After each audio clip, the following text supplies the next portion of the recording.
Okay, my friends, hey, I want to welcome you to my channel, and my name's Mark.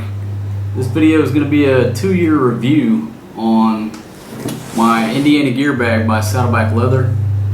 If you watch any of my videos, you subscribe to my channel. I pretty much carry this everywhere I go. This has been carried every day for 2 years now. 2 years and maybe a few days more. But if you watch my videos, you see me carrying this bag in all of my videos, most of my videos. And for the past 2 years, I've been carrying this thing every day. And if you don't know anything about Saddleback Leather, they produce all kind of leather products now. They started out years ago, I guess, just making a leather briefcase. But this is, when I bought it, it was called the Indiana gear bag, and now I think it's called the Indiana wax canvas gear bag. But this is made out of a waxed canvas material, which is manufactured in Scotland. And this bag is, folks, this thing is a trooper. I mean, this is a true piece of world travel gear. It's got a 100-year warranty, and once you pick it up, like any piece of Saddleback gear, this thing is durable. And I put it through the test. I don't baby it. And if you can look at this bag, if you look back at some of my when I unboxed this, it was a much darker green, and it also had that a coating of that wax canvas on it. Now, I have purposely not recoated this bag because I just want to see what it'll do. And maybe in another year, I'll buy the wax coating and go ahead and recoat it. But if you can see right here where the sun has kind of faded it, because when I'm on the motorbike, this thing is on my side. So this thing is constantly getting beat down by the sun. So you can see how right here on the top, it's sort of faded out. But I think if I recoated it with that wax, it'd probably go back to being the same color. But if you look under here, you can see how this is more of what it looked like when I got it. But this thing is seeing a lot of action. And so I'm just going to give you my thoughts after carrying this bag for 2 years. And my pack plan, the way I pack it has changed a little bit as well. So I'm just going to show you what I carry in the bag.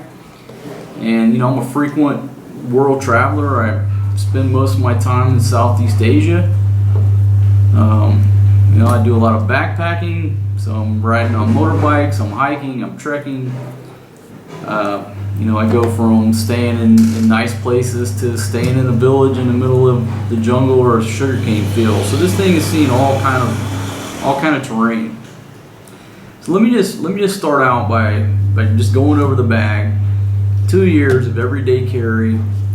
Okay, everything is pretty much still in the same condition, other than a little fading than when I first got this guy. This is the closure system here, still works perfect.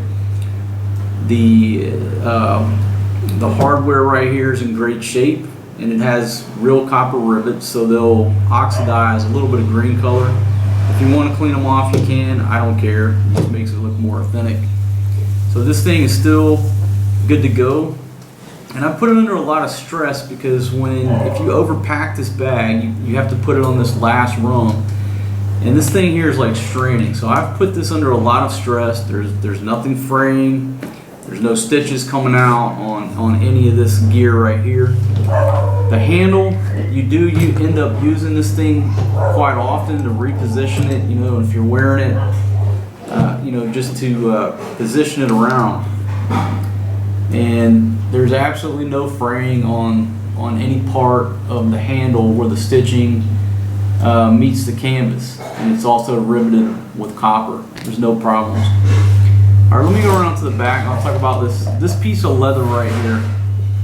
I think this is really what makes this bag so comfortable to carry, because this is up against your body. So if you're walking all day, well, there's two things. This piece of leather and the strap, but I'll talk about the strap in a second. This piece of leather up against my hip, I can walk all day with this. It's not going to rub you raw. It's not going to cause any pain to your hip. It's just smooth, and it's still smooth. It hasn't like turned. It hasn't got roughed up. It's not like a suede now. It's still as smooth as it was when I got the thing. And I'm going to tell you about this. This bag has gotten soaked dozens and dozens of times. It gets soaked on a regular basis, you know, here in Southeast Asia with the rains. I don't own a car. My everyday mode of travel is either walk, ride the motorbike, bicycle, you know, waiting on a bus, whatever. So this thing has gotten soaked multiple times. When it gets soaked, it will, when this leather gets wet, it gets like real pliable. And so when I get it soaked, I just take everything out, I hang it up to dry. By the next day, it's back to being 100% just like it had never been rained on. So I read some comments before, kind of pissed me off about some idiots talking about their leather got wet and now it's ruined. No, it's not. Okay, this damn thing right here has been through so many monsoon rains, and you just gotta hang it up, let it dry out. You don't need to wash it, you don't need to put detergent on it. All I do is hang the thing up. That's it. Okay?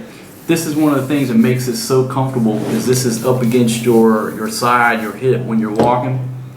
And there's nothing, you know, if you got something poking in the bag, it's not poking you. If this leather wasn't here, if you had a sharp object poking through the canvas, then, you know, it might be poking you in the leg. That's one of the reasons it's so comfortable. But the main reason I would say is this strap right here. Okay, this strap right here with this big, meaty shoulder strap piece of leather. Okay, now it's not padded, it's just a thick piece of leather, and then the strap goes over it. But this is what makes this bag so comfortable to carry, is because you've got a wide strap right here over this wide piece of leather, which helps distribute the load. Now, I recently, well, about 6 months ago, I picked up a little travel-on security bag. It's a great piece of gear. But the strap on that thing is about that wide. After wearing it for about 4 hours as a man, I'm not used to wearing a strap that wide. It was so uncomfortable. I gave the bag to my girlfriend. She loves it because women are used to wearing bags with thin straps. You know, that's the way their purses are. As a male, we are not used to wearing straps that are that thin. But you wear this strap, you can wear this all day long because it adequately distributes the load. There's no break-in period on this guy. I mean, it's like the minute I put it on, it's the most comfortable satchel shoulder bag I've ever had. And this thing is holding up well. It's got scuffed up just a hair bit right here, but you know, it's holding strong, no problem. If you look at the stainless steel hardware right here and where it's connected to the bag. Now, like I said, I put this thing through a lot of stress with a lot of weight. Alright, what do I got? I got maybe one little stitch right there. That's not even a stitch, it's just the end of a stitch. Looks a little fuzzy. That thing's not going anywhere. The stainless steel, not you know, there's no rust on it. It's not going to rust, folks. And I take this thing off all the time, on and off, wrap it around the bar stool, because you know, if I'm not paying attention, I don't want somebody coming and snatching it and run. They're gonna have to run with the bar stool or the table. So this thing is constantly on off, easy on, easy off, no problems. And the same on this side over here. This dude's got a piece of leather on it. That thing still is as sturdy as it was the day I got the bag. Okay, so no problems in the functionality. Only way you can tell this bag from a new one, like I said, is the fading right here. But that's only because, you know, when I ride a motorbike, this thing is on my side and it's got this Southeast Asia sun beating down on that. So that's the only reason for the fading. I mean, if you're carrying this in America, you know, just normal everyday life in the West, it's not going to look like that. This is from a lot of sun, a lot of rain, being outside a lot.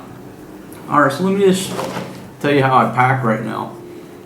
Alright, I keep my phone, keep my iPhone right down in here. It's easily accessible. Now if you've got a hard plastic case, it'll slide in there easy, but this one's that Apple kind of rubberized, so it doesn't actually slide in there, but I think that's good. It's not gonna, I mean, it just gives it a little bit of grip where you know that thing's not coming out. So I keep a phone in this back pocket right here. All right, and let me see. I think also I may have, yep. I keep my phone and I keep my headset in there. And apparently a piece of trash. Okay, we talk about running a YouTube channel or traveling the world and making videos or whatever you want to do. Okay, this is all you need, and I'm going to show you everything you need to run a YouTube channel.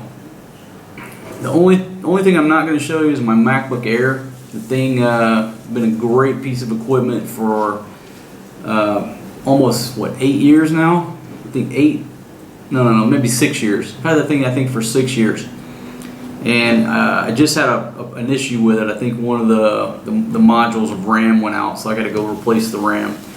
But a MacBook Air 11-inch will fit in this bag. It's a tight fit, and it looks kind of funny, but it will fit in there. That's what I've carried in here, but it's not in here now because it's got to go to the shop. So lift open the flap. You'll see this pin holder. I never use that. For me, it's useless just the way it is. I would rather, instead of a pin holder, just have a flat piece of leather here, but hey, whatever. So I don't use that. And what I found in this back flap here, I found a little zipper pouch, and that's where I keep passports, important documents, just to give it a little bit more waterproofness. You know, this thing's got a couple zippers. It's a couple dollars at an office supply store. But I put that in the back. Okay, got a little pad right there. And I just clip my pens and my pencils right there. Again, I don't use the pen holder. Alright, got a little floppy hat. Okay. And sunglasses in a sunglass case. And these bad boys are Wiley X arrows. You can tell right now there's some badass sunglasses, and I highly recommend them. I did a video on it. But I keep those in there as well. Okay, this is a RAV Power. I think it's called the Extreme. It's what is it? 10,500 milliamp charger. It's got 2 USB ports, and it's also got a light right there. This thing is great if you're traveling Southeast Asia or backpacking somewhere where the power goes out frequently, just because of that little light. So if you have this thing fully charged, I mean, it's obviously going to charge your phone, but you got that little added bonus of that light on there. It'll light up the hotel room all night, no problem if the power goes out.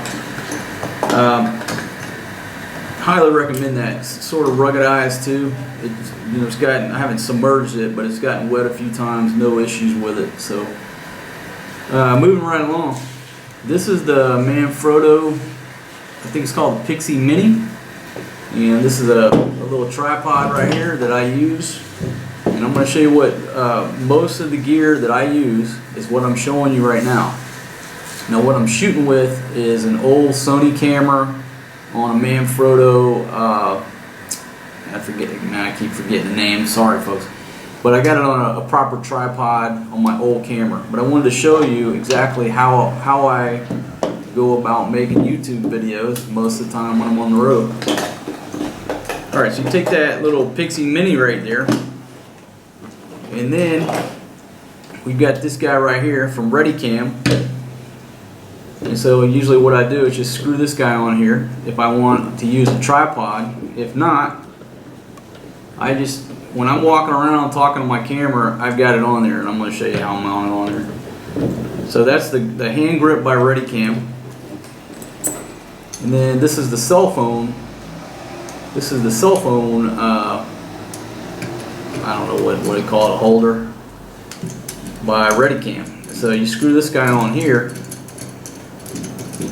just like that, and take a look at that. Take your iPhone, Put it through here like this. Okay, folks, that's all you need right there to run a YouTube channel. Really don't even need a laptop, to be honest. You can run everything off of what I got here. I use this for audio because the onboard mic on the iPhone, it's not perfect. So if I'm walking around, I use this right here, and I'm either just using the hand grip, and this is how I'm filming. And I always try to shoot 4K, so I just flip it around. I can't even tell if I'm looking at myself or not. Sometimes I'm out of frame, but this is all you need to run a YouTube channel right here. Okay, use this for the audio, the Readycam hand grip, the Readycam mount, and then get this little tripod right here from Manfrotto, the Pixie Mini. And this thing's got an adjustable head on it by just pushing the button, so you can adjust this around to get the right angle, what have you. But folks, that's pretty much right there all you need to run a YouTube channel. So I'm gonna set that right there. There's one other piece of equipment that's pretty good. This is what's it called? Cam Kicks. You just hook this up to the iPhone Bluetooth, and it's either on or off. So if you're videoing, you can just click it to take a photo, click it on or off. Cheap piece of gear, it's an inexpensive piece of gear, but it's worth its weight in gold. So if I'm walking around, I got my hand down on my side in my pocket, I can just push the button, stop the video. I don't have to reach up and bounce the screen around. Okay, so that's my Cam Kick. Okay, so I got a cable right here to charge the iPhone. Now, one thing about the iPhone, obviously now, if you're using your headset, you can't charge it at the same time. I mean, maybe there's a way to do it, but this setup right here will keep your iPhone charged up. And I just did a test with this thing. I ran 4K video at 60 frames per second, and this thing recorded for 2 hours and 35 minutes. It never did a thermal shutdown, it never heated up.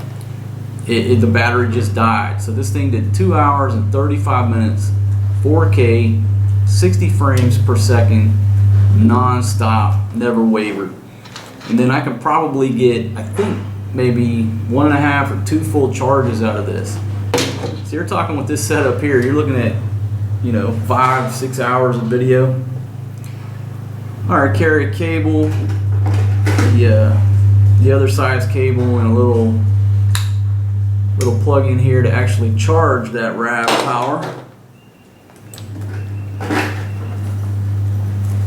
Okay, travel wallet. Now look, I've been through many wallets trying to find that perfect wallet, and I still buy wallets from time to time. But I bought this wallet here in Cambodia. I bought it at Siem Reap at the night market, and basically this is an old, they use rice sacks, but this particular one was made from a cement sack. And it's just got 2 zippers, folks. And on this outside pouch, I keep credit cards. Inside pouch, I keep cash and coins. And this thing, I've had this thing for years. You can't tear it up. It doesn't look like a wallet. Matter of fact, when you pull this out at 7-Eleven, the girls laugh at you because it looks like a woman's change purse. But if I'm sitting at a bar, and I pull this out, all the pickpocket Steves, if there are any, they're not looking at this like this has got a lot of money in it. They're probably laughing. And it's funny because sometimes I just mess with people. I'm like, no, this is a $5,000 Gucci. It's made out of a rare albino snake from Madagascar. Feel it. They'll feel it and they think it's a snake skin. No, I paid like $1 for this in Siem Reap, Cambodia.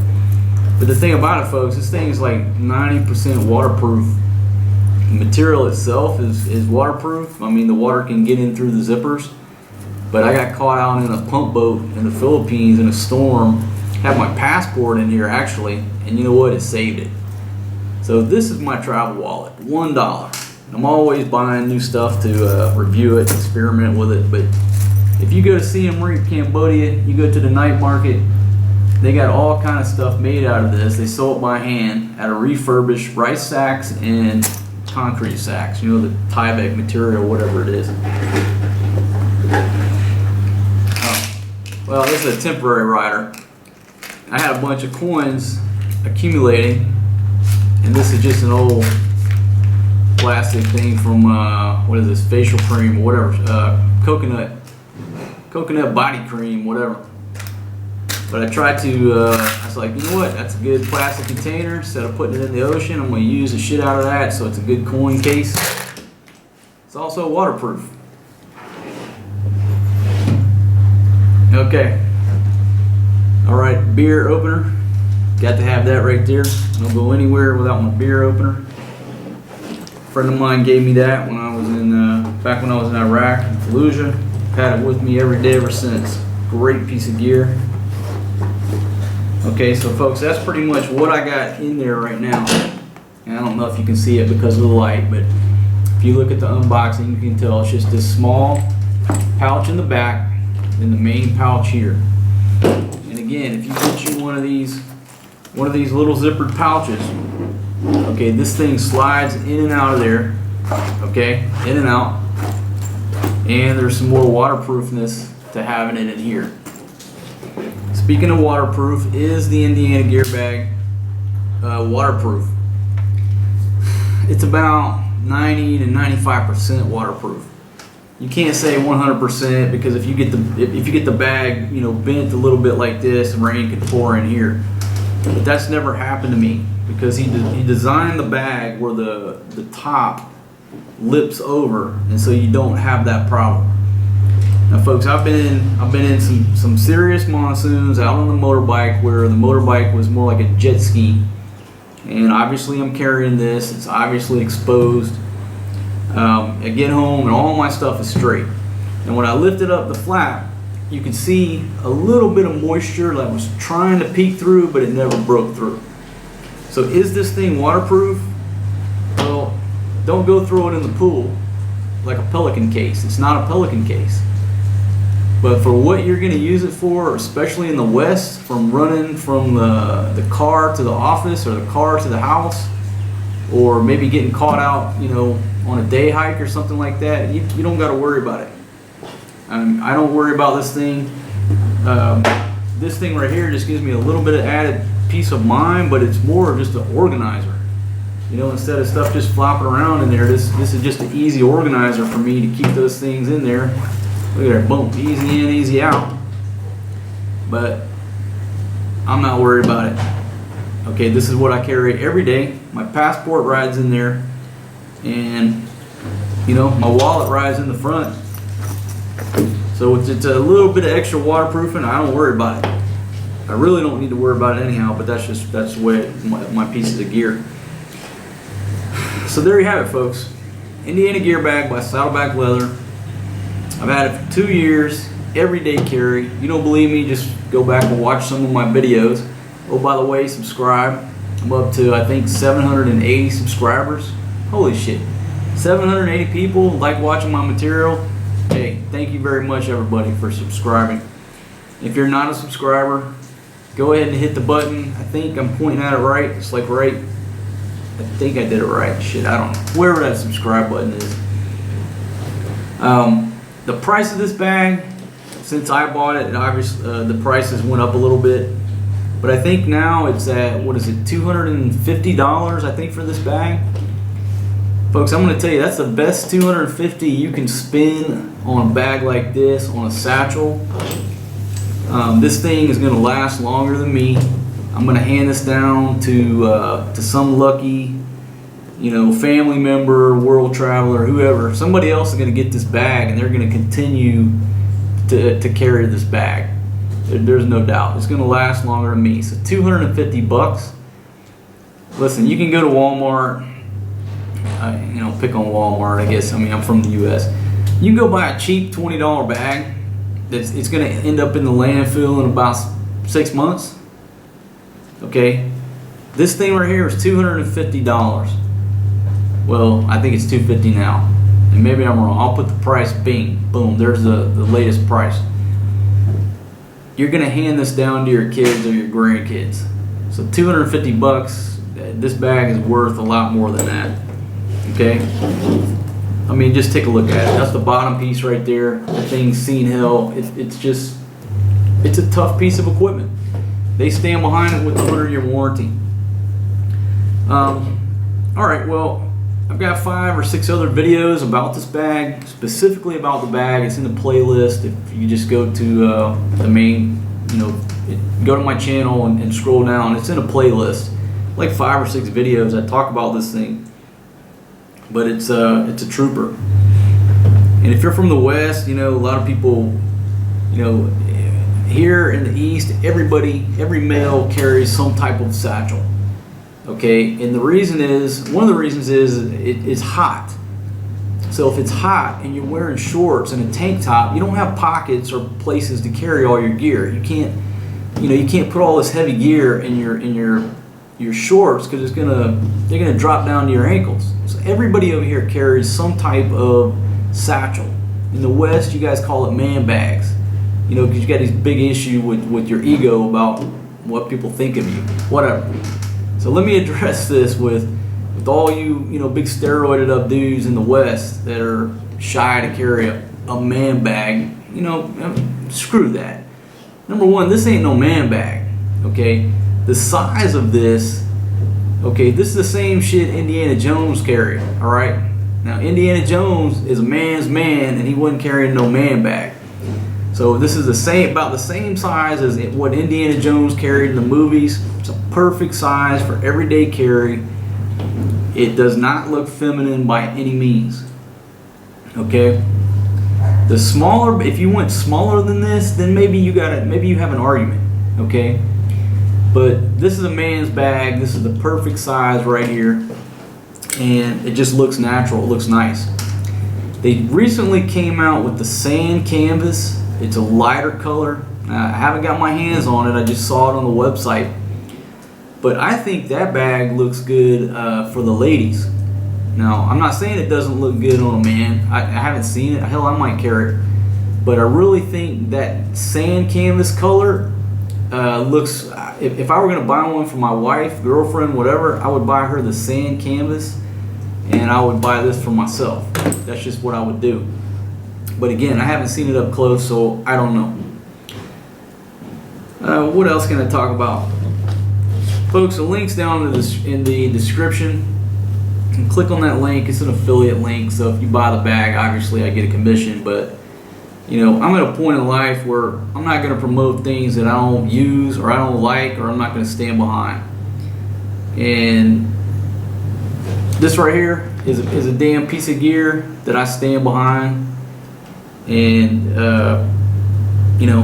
I have a clear conscience about promoting the gear from this company, and especially this bag. I mean, I got a lot of other products, but if you buy this, I don't think you're going to have buyer's remorse at all. You're going to say, damn, $250, that was well worth it. What a piece of gear. And then when your grandson gets it, he's going to be like, holy shit, my grandfather carried this 60 years ago. All right, folks, hey, thanks for joining me. If you got any questions about the bag, leave them down in the comments below. I'll try to answer everything the best I can. And you'll see this bag in future videos as it ages. And I'm sure next year when I do the 3-year, this is the 2-year update. When I do a 3-year update, it's not going to look much different. And I think what I'll do at the 3-year mark is order that wax canvas, and I'll probably just give it a refurbishment, a renovation, whatever, with the wax canvas, or excuse me, with the wax that goes on the wax canvas. All right, folks, that's what I got. Thanks for joining me. Don't forget to subscribe. Have a great day wherever you're at in the world.